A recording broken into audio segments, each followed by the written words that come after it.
Facebook Live videos have always been a great way to build relationships with your patients and fans, but these updates will make the interactions even more fun and creative. Open your Facebook app to get started. When you tap the Live button and the app takes you into preview mode with the camera, you will see the differences right away. Instead of typing up your video description before opening camera mode, you now get a comment box on the camera screen. You can also tag the people in the video, add an activity label, and tag your location. The bigger change to Facebook Live is hiding behind the little magic wand icon at the bottom. Tap this icon to reveal an additional row of new icons, each of which contains different filters and effects.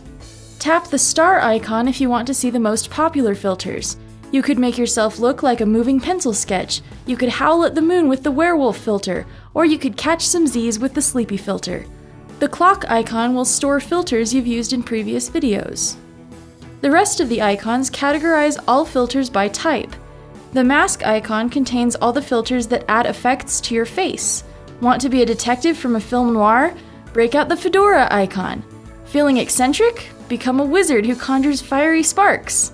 If you're looking for something less wacky, you might prefer the next batch of filters. Tap the sparkle icon for full frame filters, like that pencil sketch one we looked at before. These filters either change the style, the color scheme, or the framing of the image. You could play around with image ghosting, become a living oil painting, or even get nostalgic and make your footage look like you're taping it onto a VHS. Next up is the frame icon. Here you can choose from a variety of frames and borders to put on your video, such as hearts or flowers and vines. If none of these options interest you, then the pencil icon is where you can draw your own effects. Give yourself a cartoon mustache or write a message on the screen. The tool icon at the very end is where you can adjust the orientation of the image or correct the brightness. Once you've added the filters or effects you want, you're ready to go live.